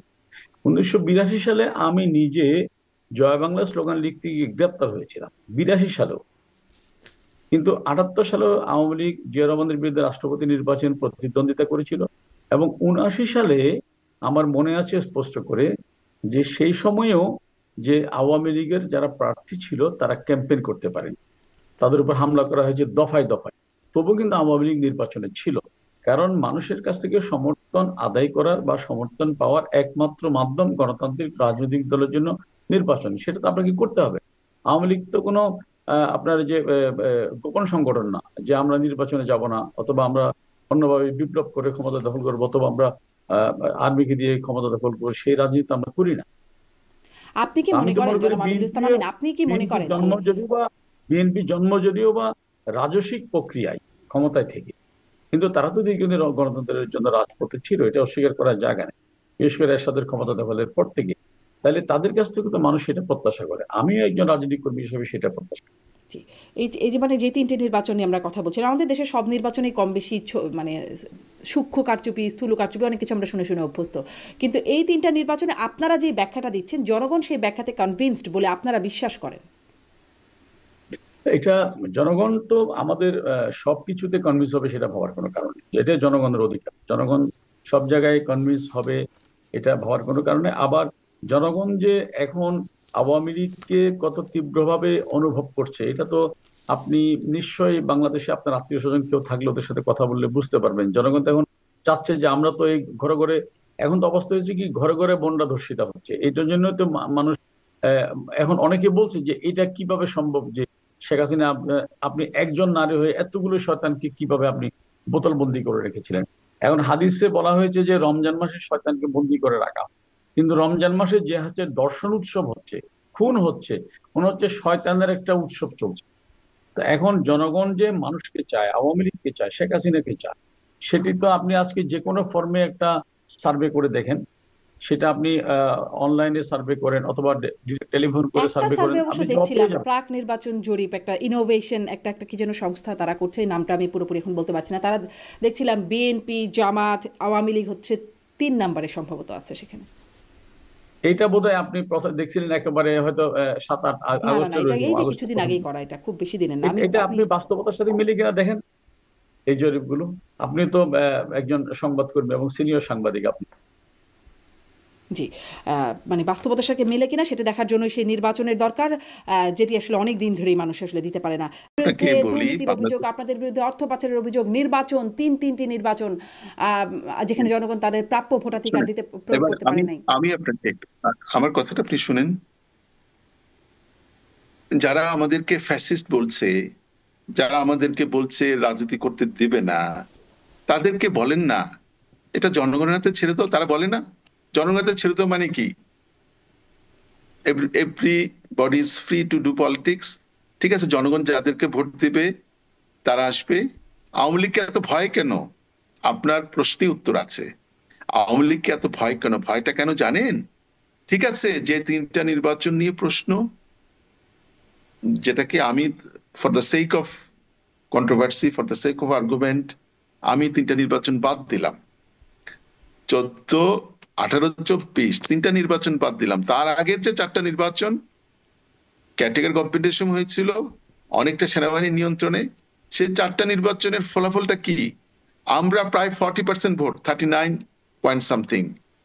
সেকেন্ড হাইয়েস্ট কে? বিএনপি, 34.5%। খেয়াল করেন 4টা নির্বাচন অ্যাভারেজ। তো আমরা এই প্রায় 40%, সেটা হচ্ছে কি 14 আগের হিসাব, 2008 পর্যন্ত। এই 4টা নির্বাচনে অ্যাভারেজে আমাদের 40% ভোট। আমি মনে করি পরে আরো কিছু ভোট বেড়েছে। যদি নাও পারে 40% জনগোষ্ঠী, single largest political party in the country, তাকে আপনি ফ্যাসিস্ট আখ্যা দিয়ে মানে এই 15 রাজনীতি বছরে করতে কমে নাই, দিবেন না। বেড়েছে। বেড়েছে, বাড়বে। আমার উদাহরণ হিসেবে আমার কনস্টিটুয়েন্সিতে বেড়েছে, নিউট্রালি বলছি আমি, সারা দেশে বেড়েছে। আচ্ছা না বাড়ে, আমি বললাম বাড়বে না, এই আপনার 40% ভোট, 40% মানুষের আপনি ভোটকে ডিনাই করে আপনি আমাদেরকে রাজনীতির বাইরে রাখবেন, এত মানে এই এটা আপনি যদি এই বাস্তবতা গণতন্ত্র হয় চর্চা ডক্টর করেন। সেলিম মাহমুদ, এত আমি যদি আপনাকে বলি, বাস্তবতা আমি হয়, আপনাকে তাহলে কেন এই তিনটি আমি নির্বাচন এভাবে হলো? কেন আপনারা মানে একদম অংশগ্রহণমূলক আমি ভাবে তো একটা নির্বাচন দিয়ে কেন শুনেন শুনেন, মানে আপনি বহু বছর ধরে টকশো করছেন, আপনি জানেন 14 নির্বাচনে তারা আসেনি, 18 নির্বাচনে আসবে দায়সারা গোছের, হ্যাঁ, আনপ্রিপার্ড অবস্থায়। 24 ইলেকশনে তারা আসেনি, হ্যাঁ, তারা তাদেরকে তো আসলে আসা দায়সারা বারবার অবস্থায়, তাদের অনেক দোষ, তারা আসলে দায়িত্ব নিয়ে বা নির্বাচন বিতর্কিত করবার জন্য তারা এসেছে, এই কথাগুলো তারা বলেছে। এবারে আচ্ছা, আমরা আমরা এটা আমার জানি, আমার কিন্তু ডক্টর সেলিম মাহমুদ, কিন্তু রাতে কেন ভোটের কারচুপি এত হলো? রাতে রাতে তো আমরা ভোট করিনি, আমরা তো সকালবেলা এমনি পাস গিয়ে দেখা করলাম, যাচ্ছে রাতে বাক্স ভর্তি, ভোটের বাক্স ভর্তি। বিবিসি সাংবাদিক গিয়ে না দেখছেন যে সকালবেলা বাক্স না না, ভর্তি, এটা শতাধিক শুনেন, কেন্দ্রে এই একদম শতভাগ ভোট পড়ছে। no, no, আমি আপনাকে বলি, এই অভিযোগ করছে ঠিক নির্বাচনের পরের দিন। নির্বাচনের দিন কেউ কথা বলেনি সারা দেশে। যদি একসাথে এরকম ঘটনা ঘটতো, কথার কথা আমি বলছি, কেউ একটা ভিডিও করলো না, কেউ একটা ছবি তুললো না, কিন্তু একজন খোদ বিবিসির ইয়াং নির্বাচন সাংবাদিক কমিশনের পরের দিন, ওয়েবসাইটে, খোদ নির্বাচন কমিশনের ওয়েবসাইটে দেওয়া আছে, হ্যাঁ, আপনি বললে আমি এখনো দেখাতে পারি, যে শতাধিক কেন্দ্রে শতভাগ ভোট পড়েছে, এবং কত 2 শতাধিক কেন্দ্র বা কত, আমি ঠিক একদম এক্সাক্ট নাম্বারটা বলতে পারবো না, কিন্তু আপনি বললেই আমি বের করতে পারবো। আমি একাধিক অনুষ্ঠানে এটা না, আমি রেফারেন্স আপনাকে দিয়েছি। বলি, আমি কথাটা বলি, এই শুধু এটা বাংলাদেশ নয়, এই পাক ভারতের এই নির্বাচন ইতিহাস যদি দেখেন, এরকম স্থানীয় পর্যায়ে অনেক রিগিং হয়। যে ক্যান্ডিডেট এখন স্থানীয় পর্যায়ে রিগিং হয়তো হয়েছে, আপনার আপনার জেনারেল জিয়ার সময় এরকম কি হয়েছিল, আপনার ভোটের যে ধরেন ভোট ছিল সেখানে 6,000, ভোট পড়েছে 7,000, ব্যালট পেপারে ছিল 6,000। তো সেটা তো কোনো কথা না। আমার কথা হচ্ছে যে সেই দেখেন, আমরা বললাম 3টা নির্বাচনকে, কথার কথা, আমরা ডিফেন্ড করছি আমাদের জায়গা থেকে, আমরা ডিফেন্ড করবোই, সারা জীবন করে যাব। তারপরে আমি আপনার কথায় আসলাম, ঠিক আছে, ওই সেই যারা আমাদেরকে বলছে যে আমরা রাজনীতি করতে পারবো না, তাদের উদ্দেশ্যে বলছি, ঠিক আছে, তোমরা বলছো যে 3টা নির্বাচন কন্ট্রোভার্সিয়াল ছিল, মানলাম, তোমাদের কথাই মানলাম। 3টা নির্বাচন বাদ দিয়ে 4টা নির্বাচনে, যেটা তত্ত্বাবধায়ক সরকার নির্বাচন হয়েছিল, সেটার ফলাফল কি? সেখানে তো আমরা 40% ভোট পেয়েছি। সেই 40% জনগোষ্ঠীকে বাদ দিয়ে আপনি দেশে গণতন্ত্র করবেন, নির্বাচন করবেন, সেটার কোনো সুযোগ সেটা নাই, কি সেটার কোনো সুযোগ গণতান্ত্রিক? নেই, সেটা স্পষ্ট। এখন তাহলে ফেসিস্টকে আমি আপনাকে প্রশ্ন করি, কিসের জন্য বিচার হবে? দারিদ্রতা দূর করেছি এই জন্য বিচার হবে? গরিবের পেটে ভাত দিয়েছি? একটি জিনিস বলছেন তিনি, ভোটের অধিকার ফিরিয়ে দিয়েছি, মানে যেই দায়টা দেওয়া হয় আওয়ামী লীগ সরকারের বিরুদ্ধে, ভোটের অধিকার কেড়ে নেওয়া, তিনি বলছেন ভোটের অধিকার ফিরিয়ে দিয়েছি। আপনি কি বলবেন? মানুষের, জনগণের রাজনীতিকে আপনি শুনেছেন, মানুষের কাছে দেখেছেন ভোটগুলো কেমন হয়েছে, আসলে ভোটের অধিকার কি আওয়ামী লীগ সরকার ফিরিয়ে দিয়েছে না কেড়ে নিয়েছে? বাংলাদেশের 54 বছরের ইতিহাস যদি দেখে থাকেন, তাহলে দেখবেন নির্বাচিত সরকারের প্রধান জাতির পিতাকে 75-এ সামরিক অভ্যুত্থানে বিদেশি চক্রান্তে হত্যা করা হয়েছে। গণতন্ত্রের শেষ সময়ে কবর হয়েছে। পরবর্তীকালে জিয়াউর রহমান ক্ষমতা নেন এবং তিনিও 81 সনে তিনিও কিন্তু সামরিক বাহিনীর হাতে নিহত হয়েছেন। তৎপরবর্তীকালে জিয়া এরশাদ ক্ষমতা নেন, সেখানেও কিন্তু গণতন্ত্র ছিল না। পরবর্তীকালে এরশাদ বিরোধী আন্দোলনের মাধ্যমে কিন্তু বাংলাদেশে গণতান্ত্রিক অবস্থার, সঠিক গণতান্ত্রিক না হলেও আপেক্ষিক গণতান্ত্রিক অবস্থা বাংলাদেশে ফিরে আসে এবং বেশ কয়েকটি নির্বাচন হয় যেটি নিয়ে কিন্তু সমালোচনা কম রয়েছে। এবং সেই নির্বাচনটি 3টি ধারাবাহিক নির্বাচনের পরে চতুর্থ নির্বাচনটি, তৃতীয় নির্বাচনটি, 2টি নির্বাচনের পরে 91 এবং 96-তে যেই ফেব্রুয়ারি নির্বাচনটি, একটি নির্বাচন হলো যেটি দেশের মানুষ গ্রহণ করলো না। পরবর্তীতে 96-এর জুন এবং 2001 এবং 2008-এর নির্বাচনটি গ্রহণযোগ্য বলে মানুষ মনে করে। সুতরাং গণতান্ত্রিক আন্দোলনে বাংলাদেশ আওয়ামী লীগ শুধু গণতান্ত্রিক আন্দোলন নয়, স্বাধীন সার্বভৌমত্ব বাংলাদেশ গঠনে আওয়ামী লীগের ভূমিকাকে কেউ অস্বীকার করতে পারবে না। এমনকি স্বাধীনতা পূর্ব ভাষা আন্দোলন থেকে শুরু করে এবং স্বাধীনতা পরবর্তী যত একদম গণতান্ত্রিক 2008 আন্দোলন হয়েছে, পর্যন্ত আপনি বলছিলেন, তারপর পরিবর্তিত পরিস্থিতির কারণে বিভিন্ন দল নির্বাচন, যেমন যেমন বিএনপি 96 নির্বাচন করেছিল, জিয়া এরশাদ 86-88 নির্বাচন করেছিল, যেমন জিয়াউর রহমান 79 নির্বাচন করেছিল। নির্বাচন সম্বন্ধে বিতর্কের উদ্ভব হয়েছে এবং অতিরিক্ত বিতর্ক হয়েছে এই নির্বাচনগুলোতে। আমরাও মনে করি যে বাংলাদেশে অবশ্যই একটি শক্তিশালী নির্বাচনী ব্যবস্থা গড়ে ওঠা দরকার, যার মাধ্যমে দেশের জনগণ অন্তত তাদের মনের মতো মানুষটিকে, তাদের পছন্দের মানুষটিকে বেছে নিতে পারবে। কিন্তু সেই অবস্থা আসলে বাংলাদেশের কোন রাজনৈতিক দলের মধ্যে আছে কিনা সেটা বাংলাদেশের জনগণ নিয়ে, যে পাবলিক পারসেপশনের কথা বললেন, প্রমাণ করতে পারবেন কিনা জানি না, কিন্তু পারসেপশন একটি কিন্তু আছে। যেই কারণেই ছিল তত্ত্বাবধায়ক সরকার, তারপরে সেটাকে বাতিল করা কেন? মানে রাজনৈতিক দলের উপর এই ভরসাটা নাই, যেই যায় লঙ্কায় সেই হয়েছে রাবণ। এই জন্যই তত্ত্বাবধায়ক সরকারের ব্যবস্থা, যে যেন তারা একটা নিরপেক্ষ নির্বাচন করতে পারে। সেই ব্যবস্থাটাকে এত আন্দোলনের পরেও আপনারা আমলেই নিলেন না। মনে করেন যে সেটি আসলে একটা ভুল জায়গা ছিল, আওয়ামী লীগ ভুল করেছে? ভুল শুদ্ধ বিচার করবে জনগণ, এবং জনগণের উপরে ছেড়ে দেন, একটা জরিপ করেন। আমার ব্যক্তিগত মতামত, আমি একটা বললে আপনি সেটা শতভাগ ধরে নেবেন, সেটা ভুল হয়ে যাবে আমাদের জন্য। আপনি একটা জরিপ করেন আপনার পক্ষ থেকে, এবং সেই জরিপের ফলাফলটা নিয়ে আমরা পরবর্তীতে আলোচনা করতে পারি। জি, আপনি কি মনে করেন, মানে জনগণের তো একটা মতামতের প্রতিফলন, আপনি বলছেন জনগণ বিচার করবে, একরকম বিচার তো জনগণ করলোই। আপনি কি মনে করেন তত্ত্বাবধায়ক সরকার ছাড়া, আপনি নিজেই বলছিলেন যে রাজনৈতিক দলগুলো, আমাদের সেই রাজনৈতিক দলগুলোর উপরে সেই মানে সেই ভূমিকা তারা পালন করতে পারে নাই, তাহলে সেই রাজনৈতিক দলগুলোর আপনি দেখেন রাজনৈতিক দলগুলোর সম্মেলনগুলো দেখে থাকেন, বাংলাদেশ আওয়ামী লীগ তবুও 3 বছর পর পর, 3.5 বছর পর পর সম্মেলন করতো। বাংলাদেশের অন্য রাজনৈতিক দলগুলো স্বাধীনতা পরিবর্তী করে, বিএনপির কথা ধরেন, 43-44 বছরের একটি দল, মাত্র সম্ভবত 6 বার সম্মেলন করেছে তারা, এবং তারা কমিটি করেছে, এখনো তারা কমিটি করছে ঘর থেকে। সুতরাং বাংলাদেশের রাজনীতি, একটা রাজনীতিবিদ যে ক্ষমতায় যায় সেই রাবণ হয় কিনা জানি না, তবে যারা দল করেন তারা নিজেদেরকে আসলে জনগণের কথা চিন্তা করেন কিনা সেটাও বিবেচনা করে দেখতে হবে। করেন নিশ্চয়ই, তবে হয়তো আমরা বুঝতে পারি না, জনগণ বুঝতে পারে না। জি, আপনি মানে ওই প্রশ্নটা আপনি যদি বলেন, আপনি কি মনে করেন, আপনি একজন রাজনীতিক, আপনি জনগণ, আপনি জনগণের অংশ, আপনি একজন ভোটার, তত্ত্বাবধায়ক সরকার আপনার কি মনে হয় সেটি আমাদের বাস্তবতা একটা কার্যকর মানে একটা কার্যকর জিনিস, নাকি আপনারা যা করেছেন সেটি ঠিক?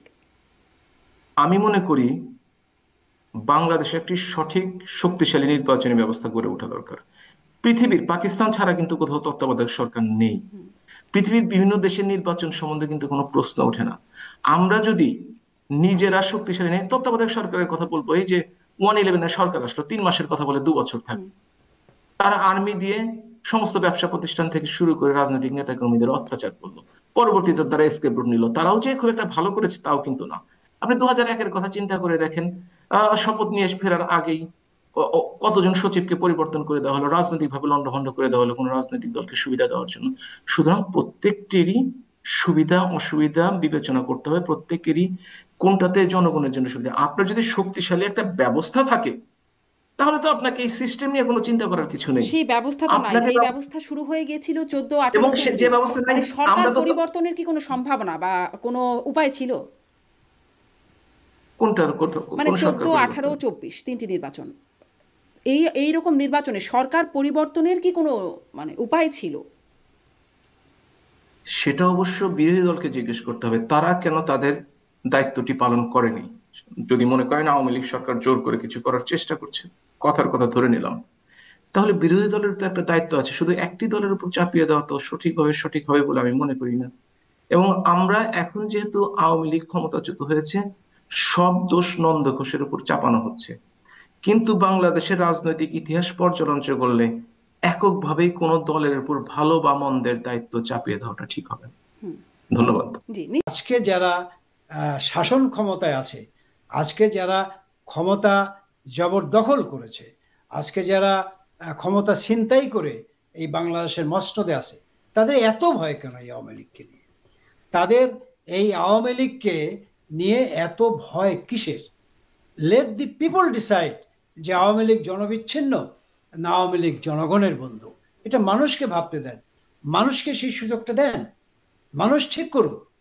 আপনি আমি এই কি বলে মিডিয়ায়, এই পত্র পত্রিকায় এইসব কথাবার্তা বলে তো আসল সত্যকে মানে প্রকাশ করার আড়ালে রাখা হবে। তো সুতরাং এইসব কথা বলার তো জনগণ আমার কিভাবে মনে হয় ডিসাইড করবে? যে মানে জনগণকে ডিসাইড করতে দেন, আপনি বলছেন কিভাবে ডিসাইড করবে? জনগণকে ডিসাইড করবার সোজা রাস্তা তো একটাই, সোজা রাস্তা একটাই। আপনি একটা নিরপেক্ষ তত্ত্বাবধায়ক সরকারের অধীনে একটা নির্বাচন দেন। ঠিক সে এই নির্বাচনে কথাটাই জনাব আব্দুর রহমান একই লাইন বিএনপি এতদিন বলেছে, মানে যখন আপনারা ক্ষমতায় ছিলেন ঠিক একই লাইন বলেছে যে জনগণকে এত ভয় কেন, তখন বলেছে, তখন আসলে ঠিক এই জায়গাটায় আওয়ামী লীগ ছিল, যে আওয়ামী লীগের এত ভয় কেন, একটা নিরপেক্ষ নির্বাচন দেন তত্ত্বাবধায়ক সরকারের আমলে। ঠিক একই লাইন বলেছে, আপনার কি মনে পড়ে? আমার আমার আমার কথা আপনাকে এখানে খুব স্পষ্টভাবে বলি। বাংলাদেশ আওয়ামী লীগ এবং আওয়ামী লীগের সরকার তিনটি নির্বাচন করেছে, যেই তিনটি নির্বাচন নিয়ে আপনাদের মতো মিডিয়ায় এবং বিভিন্ন রাজনৈতিক দলগুলো একটা বিতর্কিত নির্বাচন বলে বলে। তাদের উদ্দেশ্যে এবং আপনাদের উদ্দেশ্যেও বলি যে বাংলাদেশ আওয়ামী লীগ এবং সেই সরকার প্রধান মাননীয় প্রধানমন্ত্রী শেখ হাসিনা, তিনি বাংলাদেশের সংবিধানের প্রতি নিঃশর্ত আনুগত্য থাকবার কারণে, সেই সংবিধানকে সমুন্নত রাখবার জন্যই কিন্তু তিনি সংবিধান সম্মতভাবে তিনটি নির্বাচন করেছে। সংবিধান পরিবর্তন সেই নির্বাচনে সেই নির্বাচনে অনেকেই অংশগ্রহণ করে নাই, অনেক অংশগ্রহণ করেছে। বা কিছু কিছু দল নির্বাচনে অংশগ্রহণ করলে একটা আপনাদের এবং বাংলাদেশের অনেক অনেক রাজনৈতিক শক্তিগুলো মনে করত যে এটি একটি কি বলে পার্টিসিপেটরি ইলেকশন হয়েছে। তো তারপরও বলবো এটি একমাত্র সংবিধানের কি বলে যে আনুগত্য প্রকাশ, সংবিধানকে সমুন্নত রাখবার ধারাবাহিকতা রক্ষার্থেই কিন্তু এই নির্বাচনগুলো করতে হয়েছে। মানে তাতে জনগণ ভোট দিতে পারুক বা না পারুক। সম্প্রতিকালে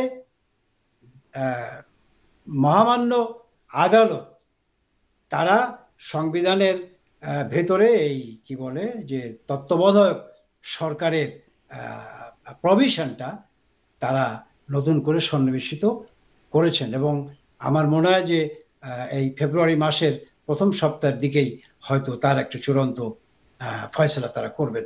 তো সুতরাং আমরা যে নিরপেক্ষ সরকারের অধীনে নির্বাচনের কথা বলছি, সেটি এই সংবিধানের আওতার মধ্যে থেকেই কিন্তু বলছি, সংবিধানের বাইরে যে আমরা বলছি না। যেহেতু সংবিধানে এই প্রভিশনটাকে রাখবার অভিপ্রায় ব্যক্ত করেছেন বা মহামান্য আদালতের অবজারভেশন আছে এবং তারা এইটিকে সন্নিবেশিত করতে চান, সেই জায়গা থেকেই কিন্তু আমি কথাটি বলছি। জি, তাহলে মানে যদি ডক্টর ইউনূস তত্ত্বাবধায়ক মানে এখন যে অন্তর্বর্তীকালীন সরকারটি আছে সেই সরকার একটি নির্বাচন আয়োজন করলে, যদি আপনাদেরকে বলা হচ্ছে, তারা বলছেন যে আপনাদেরকে নির্বাচনে অংশগ্রহণ করতে দেয়া হবে না, আন্দোলনকারীর মানে প্রধান আন্দোলনের নেতৃত্বে যারা ছিলেন ছাত্ররা এরকমটা বলছে, বৈষম্য বিরোধী ছাত্ররা, অনেক রাজনৈতিক দলই অবশ্য তাদের সাথে সহমত নন। যদি আপনারা নির্বাচন করেন, আপনারা কি মনে করবেন যে মানে স্বস্তির সাথে নির্বাচন করবেন, যে সব ঠিকঠাক আছে, কোনো আপত্তি থাকবে না আপনাদের? আপনাকে একটা কথা বলে দিই, আমি আপনার কাছে উত্তরটা আমি আশা করি। আওয়ামী লীগকে কোনো অবস্থাতে নির্বাচন করতে দেওয়া হবে না, এটি কোন ফ্যাসিবাদী উক্তি? এই আওয়ামী লীগকে ফ্যাসিবাদ বলা হয়, স্বৈরাচার বলা হয়। এই উক্তিটি মানে ফ্যাসিবাদের একটা চরম জায়গায় গিয়ে বলতেছে কিনা, এটা আপনার কাছে আমি জানতে চাই। এটি কোনো গণতান্ত্রিক ভাষা? এটি কোনো চলমান রাজনৈতিক যেই কি বলে যে কৃষ্টি কালচার, এটি তার মধ্যকার ভাষা, নাকি এটি কোন ভাষা? জি, সেই প্রশ্নটি আপনি করতেই পারেন। সেই প্রশ্নটি করা যে খুব অযৌক্তিক তাও নয়, এই প্রশ্নটি আপনি করতেই পারেন। কোনো দল কেন নির্বাচন করতে কেউ দেবে না, এই সিদ্ধান্তটা কিভাবে? আমি বলছি সিম্পলি ইট ইটসেলফ ল্যাঙ্গুয়েজ, যেই শব্দ চয়ন করেছে সেই শব্দ চয়নটিকে আপনি কিভাবে বিবেচনা করেন? জি, আপনি কি মনে করেন? জি, এই প্রশ্নটি আপনি করতে পারেন। যাদের মুখ থেকে এই ধরনের কথা বের হয়, যারা এই ধরনের কথা বলতে পারে, তারা যখন একটা গণতান্ত্রিক রাজনৈতিক শক্তিকে, তাদের ভুল ভ্রান্তি থাকতেই পারে, আছে, আমি স্বীকার করি, সেই শক্তিকে যখন তারা ফ্যাসিবাদ বলে, তাহলে এরা কি? তাহলে এদেরকে আপনি কি ভাষায় বলবেন? এর উত্তর নিশ্চয়ই আপনার কাছে এই মুহূর্তে জানা নাই। হ্যাঁ, দ্বিতীয় প্রশ্ন কি? জি যে জি, আপনি এই প্রশ্নটা যৌক্তিকভাবে করতেই পারেন, আপনার এই প্রশ্ন করবার যে জায়গাটি সেটির সাথে আমি দ্বিমত জানাচ্ছি না, কিন্তু আমি আসলে এই জিনিসটা বলছি যে আপনারা বলেছিলেন সংবিধানের কথা, সংবিধানের ধারাবাহিকতা, বা এখনো বলছেন ধারাবাহিকতা রক্ষার্থে। আমি আসলে এই প্রশ্নটা করছিলাম, এর আগেও আমি এই প্রশ্নটা করেছি, যে তাতে মানুষ ভোট দিতে পারুক বা না পারুক, জনরায়ের বাস্তবায়ন বা প্রতিফলন ঘটুক বা না ঘটুক, আপনারা ওই ন্যারেটিভে যে 14, 18, 24 আর কতদিন আসলে আপনারা ওই ন্যারেটিভে যেতেন? দেখছেন যে আপনি বিরোধী দলের দায় দিচ্ছেন, সেই দায়টা যদি দিয়েও থাকে বিএনপিকে বা অন্য রাজনৈতিক দলগুলো যারা অংশগ্রহণ করলো না, এরকমভাবে আপনারা কতদিন চালানোর পরিকল্পনা করেছিলেন? আমার মনে হয় আপনি আগের প্রশ্নটা থেকে সরে এসছেন। এইরকম ভাবে কি বলে, মানে কথাটা আমি মানে হারিয়ে ফেলেছি। আমি কি আবার প্রশ্ন, মানে আমি বলছিলাম যে আপনি এই সরকারের কথা বলছেন, যে তত্ত্বাবধায়ক সরকারের অধীনে নির্বাচনের কথা, সংবিধানের ধারাবাহিকতার কথা, মানে আপনাদের সময় আপনারা ওই সংবিধানের ধারাবাহিকতার কথা বলেছেন, এখনো বলছেন সংবিধানের ধারাবাহিকতার কথা, কিন্তু তাতে আসলে জনগণ ভোট দিতে পারুক বা না পারুক, জনরায়ের প্রতিফলন ঘটুক বা না ঘটুক, তাতে আসলে খুব কিছু যায় আসে না। মানে 14, 18, 24 তার প্রতিফলনটা হয় নাই, বা জনগণ ভোট দিতে পারে নাই। এই বাস্তবতায় আপনাদের আর কতদিন আসলে এভাবে এই প্রয়াসটা, সংবিধানের ধারাবাহিকতা রক্ষার ন্যারেটিভটা চালিয়ে যাবার? শুনেন শারমিন, আপনি আমার একটা পছন্দের মানুষ, আপনি আহত হেন না, এবং যারা এই কথা শুনে যদি কেউ আহত হয়, তাদের কাছে আমি দুঃখ প্রকাশ করব। এই পদ্ধতিতে মানুষ ভোট দিতে পারে নাই, এই কথাটা তাদের রাজনৈতিক কথা। মানুষ ভোট দিতে পারে নাই কেন? আমি 2024 সালে একটা নির্বাচন করেছি, সেই নির্বাচনে আপনার 3 জন প্রার্থী ছিল, এবং আমার 194টা ভোট কেন্দ্র। আপনাকে আমি ওপেন চ্যালেঞ্জ করলাম, আপনি একটা ভোট কেন্দ্রে, 194টা ভোট কেন্দ্রের মধ্যে একটা ভোট কেন্দ্রে যদি বলেন বা খুঁজে বের করতে পারেন যে সেখানে ভোট পড়ে নাই, কেউ ভোট কারচুপি করেছে, সেখানে ভোটের কি বলে গরমিল হয়েছে, বা ভোটের কি বলে যে আপনার কেউ কারসাজি করেছে, তাহলে আমি আর কোনোদিন নির্বাচনী রাজনীতি করব না। এবং কঠিন প্রতিদ্বন্দ্বিতার মধ্যে সেখানে 52% বেশি ভোট সেই কি বলে যে নির্বাচনে পড়েছিল। বাংলাদেশে কিছু কিছু মানুষ ভোট দেয় নাই, ভোট কেন্দ্রে যায় নাই, সেই দায়িত্বটা তো আমরা কিভাবে নেব? যারা যায় নাই, যদি ওনারা যেতেন আমরা খুশি হতাম, যান নাই তাদের রাজনৈতিক পরিকল্পনার অংশ হিসেবে। সুতরাং সেই দায়ভারটা তো আমাদের উপরে যদি চাপিয়ে দেন, তাহলে আমাদের প্রতি অবিচার করা হবে। তাহলে আমি বলবো আমাদের প্রতি আপনারা অবিচার করবেন। জি, আপনারা বিএনপি বা যে রাজনৈতিক দলগুলো নির্বাচনে অংশগ্রহণ করে নাই তাদের প্রতি সুবিচার করেছিলেন? যে মানে বিএনপি বা বিরোধী দলে যারা সেই সময়ের রাজনীতিক ছিলেন তাদের প্রতি আপনারা সুবিচার করেছিলেন? বিএনপি বা মানে বিরোধী রাজনৈতিক দলগুলো যারা ছিল, বিশেষত বিএনপি, তাদের প্রতি আপনারা কি সুবিচার করেছিলেন? না, আমরা সুবিচার মানে অবিচার তো আমরা করি নাই।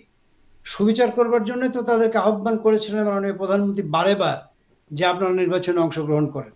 তারা তো নির্বাচনে অংশগ্রহণ করে নাই, এবং আজকেই তো বুঝতে হবে কেন তারা সেদিন নির্বাচনে অংশগ্রহণ করে নাই, এবং কেন তারা সংবিধানের যে ধারাবাহিকতা তারা সমুন্নত রাখবার ক্ষেত্রে সহায়ক ভূমিকা পালন করে নাই। আজকে তো একটা সাংবিধানিক ক্রাইসিস সৃষ্টি হলো, আজকে তো সাংবিধানিক একটা সংকট তৈরি হলো। এটি তো আপনাকে স্বীকার করতেই হবে যে আজকের এই অন্তর্বর্তীকালীন সরকার তো সাংবিধানিক কোনো সরকার নয়, এটা একটা অবৈধ সরকার। তো সুতরাং এমন একটা সাংবিধানিক ক্রাইসিস তৈরি হোক, সংকট তৈরি হোক, এটা কি আমাদের বাংলাদেশের মানুষের কাছে কাম্য? এটি কি একটা কি বলে যে আমরা একটা সুনাগরিক হিসেবে এটি আমরা কামনা করতে পারি, আশা করতে পারি, আশা করা উচিত? কিন্তু আজকে বলবেন যে সেইখানেই তো আপনার ক্ষমতাচ্যুত হয়েছি, কিন্তু কি হয়েছে? সাংবিধানিক শূন্যতা এসেছে, সংকট এসেছে। আজকে একটা অসাংবিধানিক সরকার এই মাথার উপরে চেপে বসেছে। এবং সবশেষ কফিনে পেরেকটা আপনি মারলেন যখন আপনি একটি জাতীয় সংসদ নির্বাচনে ডেকে সবাইকে বললেন যে তোমরা পিস্তল দিয়ে খেলা করো একে অপরের সাথে। কি পিস্তল? গুলির পিস্তল না, পানির পিস্তল। তার মানে একজন নৌকা নিয়ে দাঁড়াও, আরেকজন অন্য কোনো মার্কা নিয়ে দাঁড়াও। যখন নিজ দলের ভিতরে সারা দেশে বিভিন্ন জায়গায় লোকজন দাঁড়িয়ে গেল, যে 5ই আগস্টের আন্দোলনের ন্যায্যতা বা ন্যায্যতায় যাওয়ার আগেও যেটা বলতে চাই, আবারও বলতে চাচ্ছি, যে আমরাই আমাদের পায়ে কুড়াল মেরেছি। সাংগঠনিকভাবে আমরা আমাদেরকে এতটাই দুর্বল জায়গায় নিয়ে গিয়েছিলাম, এতটাই সংক্ষুব্ধ হওয়ার জায়গায় নিয়ে গিয়েছিলাম, যে আমি এখনো বলছি আপনাকে যে 5ই আগস্টের চলমান যে আন্দোলন, সেই আন্দোলনে কোনোদিনও বাংলাদেশ আওয়ামী লীগের এই ধরনের পতন হওয়ার কথা নয়।